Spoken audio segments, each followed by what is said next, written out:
Section 1. You will hear a man phoning to inquire about a job vacancy.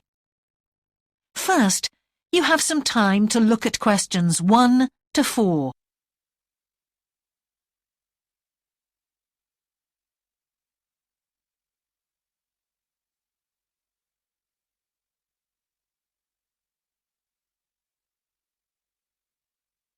Now we shall begin. You should answer the questions as you listen, because you will not hear the recording a second time. Listen carefully and answer questions 1 to 4.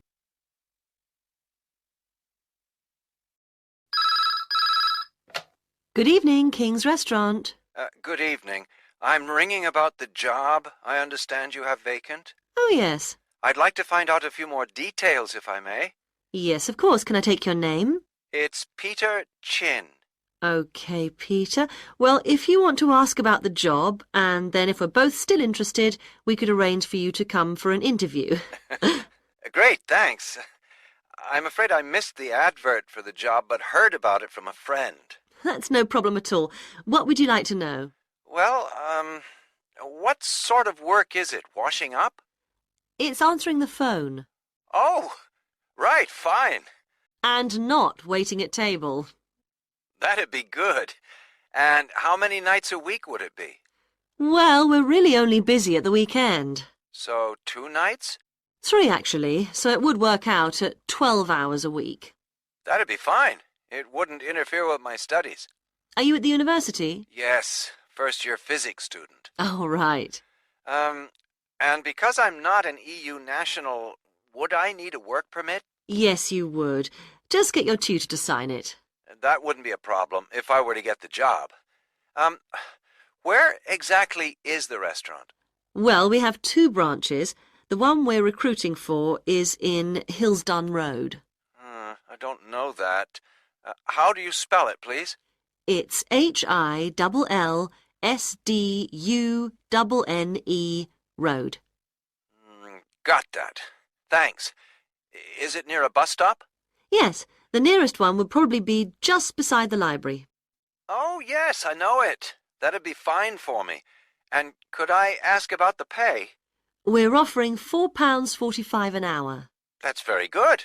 My last job was £3.95 an hour.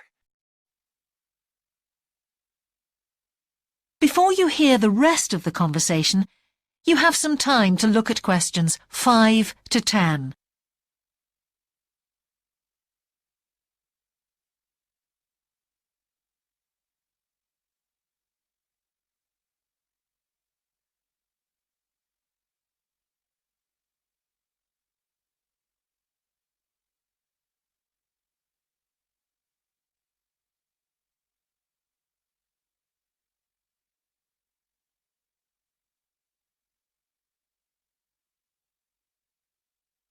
Now listen and answer questions 5 to 10.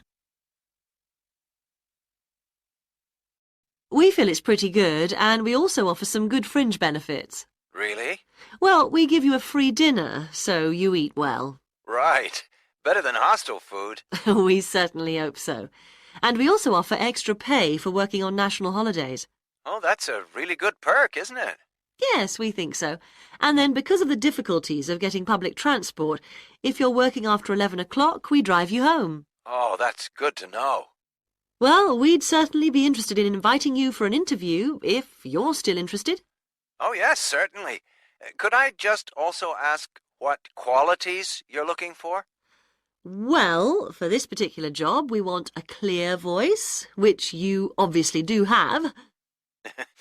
Thanks. And you must be able to think quickly, you know. Well, I hope I... So, when could you come in for an interview? We're actually quite quiet tonight. Sorry, I couldn't come tonight. Or tomorrow, I'm afraid. Thursday's okay. That'd be 22nd of October? Fine. After 5 p.m? Yes, fine. Would 6 o'clock be okay? Perfect. And could you bring along the names of 2 referees? Yes, that's fine. No problem. Good. I look forward to seeing you. Oh, by the way, who should I ask for? Oh, yes, of course. Sorry. My name is Samira Manuja. Can you spell that, please?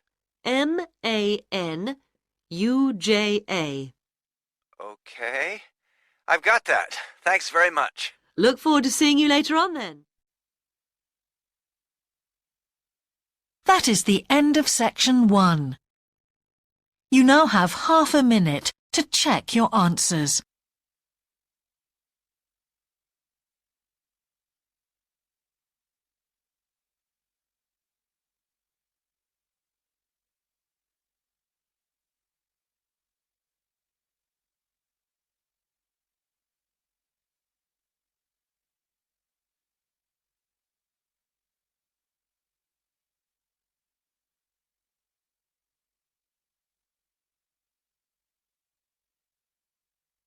Now turn to section 2.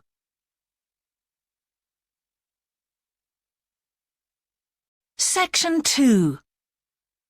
You will hear part of a radio programme about the opening of a new local sports shop. First, you have some time to look at questions 11 to 16.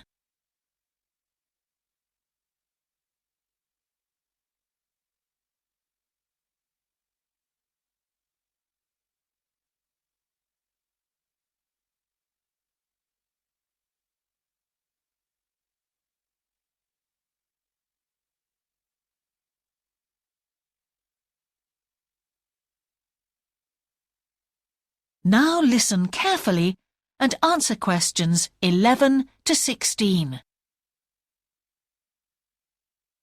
Now we go to Jane, who is going to tell us about what's happening in town this weekend. Right, thanks, Andrew. And now on to what's new. And do we really need yet another sports shop in Bradcaster? Well, most of you probably know Sports World, the branch of a Danish sports goods company that opened a few years ago. It's attracted a lot of custom, and so the company has now decided to open another branch in the area. It's going to be in the shopping centre to the west of Bradcaster, so that will be good news for all of you who found the original shop in the north of the town hard to get to. I was invited to a special preview, and I can promise you, this is the ultimate in sports retailing. The whole place has been given a new minimalist look with the company's signature colours of black and red. The first 3 floors have a huge range of sports clothing as well as equipment. And on the top floor, there's a cafe and a book and DVD section. You'll find all the well-known names, as well as some less well-known ones. If they haven't got exactly what you want in stock, they promise to get it for you in 10 days. Unlike the other store, where it can take up to 14 days. They cover all the major sports, including football, tennis and swimming. But they particularly focus on running, and they claim to have the widest range of equipment in the country. As well as that, a whole section of the 3rd floor is devoted to sports bags, including the latest designs from the States. If you can't find what you want here, it doesn't exist. Before you hear the rest of the programme, you have some time to look at questions 17 to 20.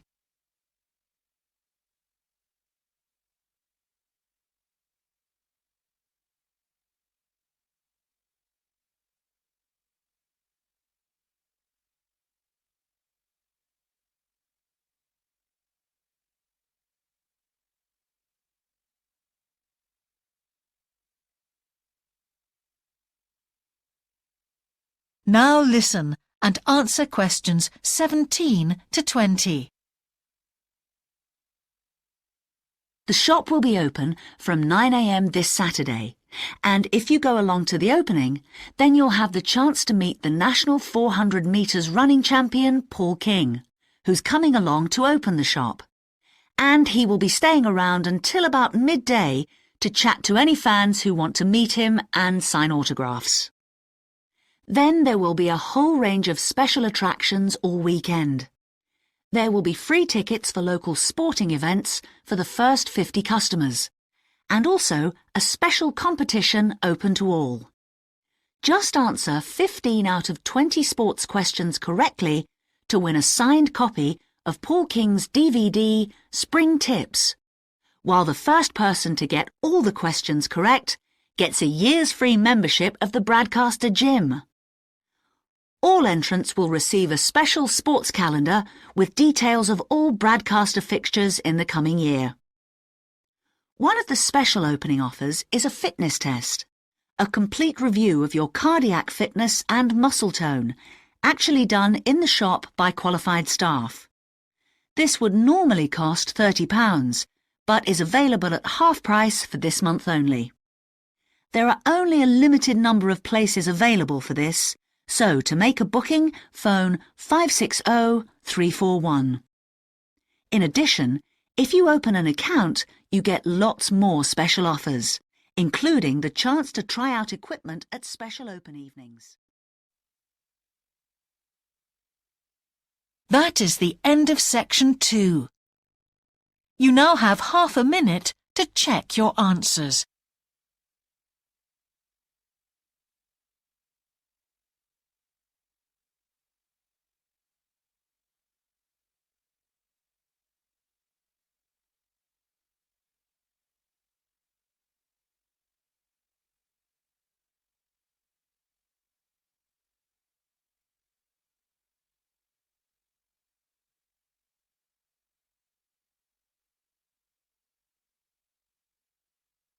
Now turn to section 3.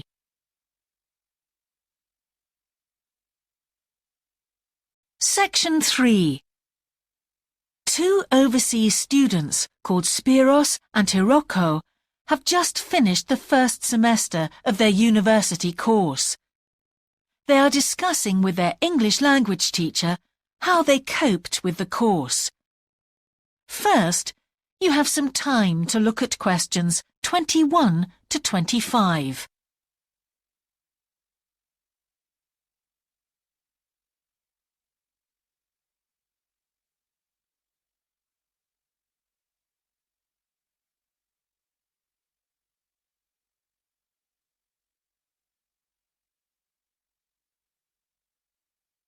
Now listen carefully and answer questions 21 to 25. Before we start, Spiros and Hiroko, thanks for coming in today to talk about your recent study experiences, and congratulations to you both in doing so well in your first semester exams. Thank you. I'd like to discuss with you the value of the English for Academic Purposes course you did here last year before starting your university course. Spiros, if I could start with you, what parts of the program have now proved to be particularly valuable to you? I think that having to do a seminar presentation really helped me. For example, a couple of weeks ago in our marketing subject, when it was my turn to give a presentation, I felt quite confident. Of course, I was still nervous, but because I had done one before, I knew what to expect. Also, I know I was well prepared, and I had practiced my timing. In fact, I think that in relation to some of the other people in my group, I did quite a good job, because my overall style was quite professional. What about you, Hiroko? That's interesting. In my group, I was really surprised by the way the students did their presentations. They just read their notes aloud. Can you believe that? They didn't worry about their presentation style or keeping eye contact with their audience. And I remember that these things were really stressed to us in the course here. So, how did you approach your presentation, Hiroko? Well, to speak frankly, I read my notes too. At the time, it was a relief to do it this way, but actually when I had finished, I didn't feel any real sense of satisfaction. I didn't feel positive about the experience at all. That's a pity. You know, although I was pleased with my presentation, I am not so pleased with my actual performance right now in the tutorials. During the whole semester, I've not said anything in our tutorial discussions. Not a word. Really, Spiros? Why's that? Do the other students talk too much? It's partly that, but it's mostly because I have had no confidence to speak out. Their style of speaking is so different. It's not the style we were used to during the course. They use so many colloquialisms. They're not very polite, and sometimes there seems to be no order in their discussion. Also, they are very familiar with each other, so because they know each other's habits, they can let each other into the discussion. You're right, Spiros. I've experienced that too. Before you hear the rest of the conversation, you have some time to look at questions 26 to 30.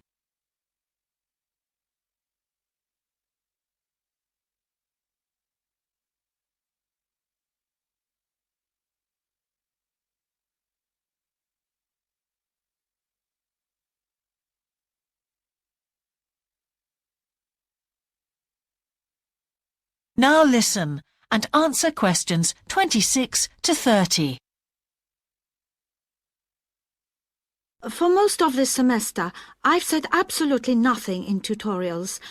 But recently, I've been trying to speak up more, and I just jump in, and I've noticed an interesting thing. I've noticed that if they thought my point was interesting or new, then the next time they actually asked for my opinion. And then it was much easier for me to be part of the discussion. Oh, that's great, Hiroko. I hope that happens for me next semester. I'll have to work hard to find some interesting points. What helped you to find these ideas? I think that one thing that helped me with this was the reading. I've had to do so much reading this semester just to help me make sense of the lectures. At first, I couldn't understand what the lectures were talking about, so I had to turn to the books and journals. Every night I read for hours, using the lists of references that were given, and I made pages of notes. At breakfast, I read and read my notes again. This habit has helped me to follow the ideas in the lectures, and it's also given me some ideas to use in the tutorials. But I did so much reading anyway. I don't think there's any time left over for anything extra. My reading speed is still quite slow, though I'm much better at dealing with vocabulary than I used to be. What else do you think we could add to the course program to help with this reading problem? There's not really anything because it's my problem. I remember we were given long articles to read.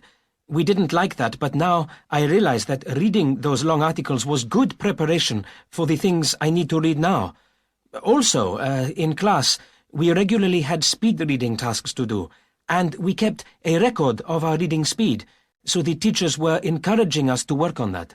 That's true, Spiros, but what we read could have been different. Sometimes in the English class, I felt frustrated when I had to read articles about the environment or health or education, because I wanted to concentrate on my own field, but we didn't read anything about engineering. So I think I wasted some time learning vocabulary I didn't need. But surely the strategies you were taught for dealing with that vocabulary were helpful? Yes, but psychologically speaking, I would have felt much better working on reading from my own field. What do you think, Spiros? Oh, I agree. That would have helped my confidence too, and I would have been more motivated. It was good, though, that we could work on our own topics when we wrote the research assignments. Okay, let's move on to writing now. That is the end of section 3. You now have half a minute to check your answers.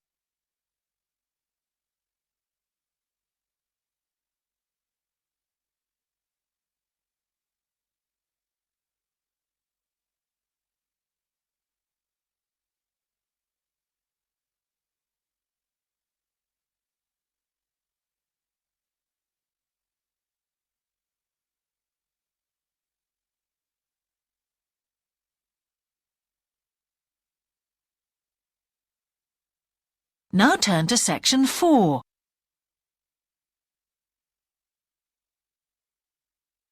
Section 4. You will hear part of a lecture about a problem related to the behaviour of certain sea creatures. First, you have some time to look at questions 31 to 40.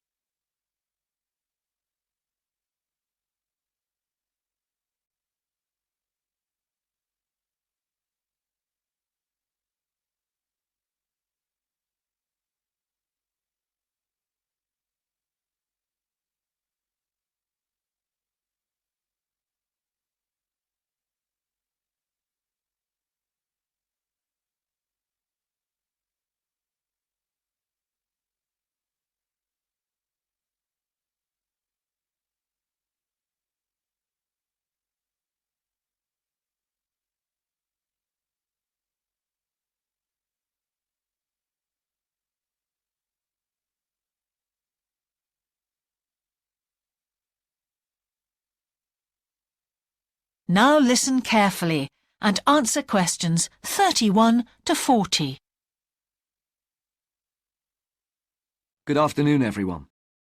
Well, with some of you about to go out on field work, it's timely that in this afternoon's session I'll be sharing some ideas about the reasons why groups of whales and dolphins sometimes swim ashore from the sea right onto the beach and, most often, die in what are known as mass strandings. Unfortunately, this type of event is a frequent occurrence in some of the locations that you'll be travelling to, where sometimes the tide goes out suddenly, confusing the animals. However, there are many other theories about the causes of mass strandings. The first is that the behaviour is linked to parasites. It's often found that stranded animals were infested with large numbers of parasites. For instance, a type of worm is commonly found in the ears of dead whales. Since marine animals rely heavily on their hearing to navigate, this type of infestation has the potential to be very harmful. Another theory is related to toxins, or poisons. These have also been found to contribute to the death of many marine animals. Many toxins, as I'm sure you're aware, originate from plants or animals. The whale ingests these toxins in its normal feeding behaviour, but whether these poisons directly or indirectly lead to stranding and death seems to depend upon the toxin involved. In 1988, for example, 14 humpback whales examined after stranding along the beaches of Cape Cod were found to have been poisoned after eating tuna that contained saxitoxin, the same toxin that can be fatal in humans.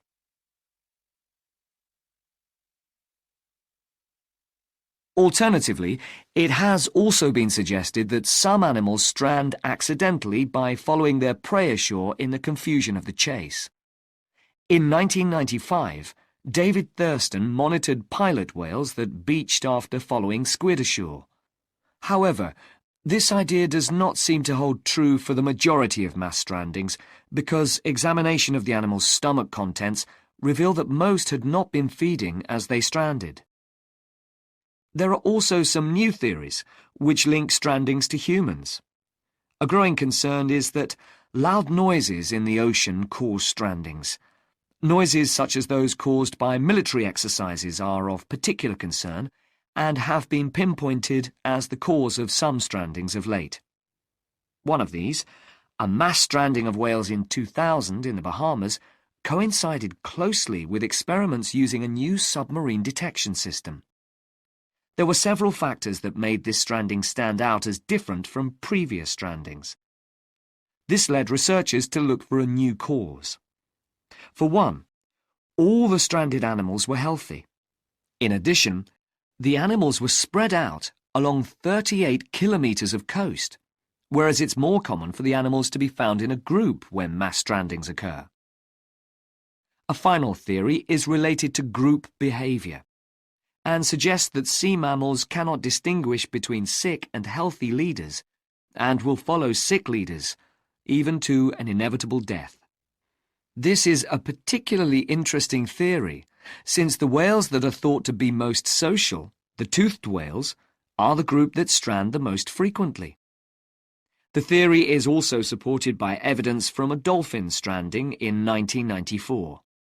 Examination of the dead animals revealed that, apart from the leader, all the others had been healthy at the time of their death.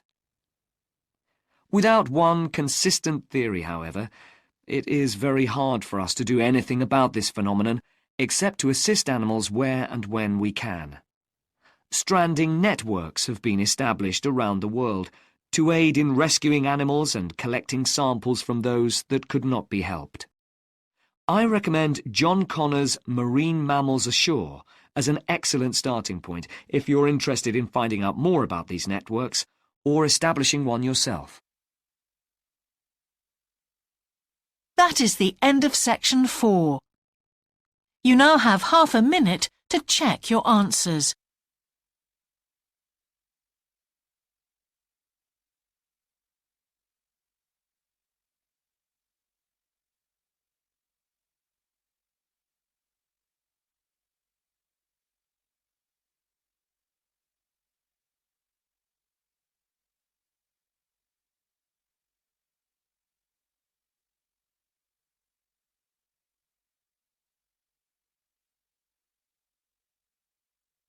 That is the end of the listening test.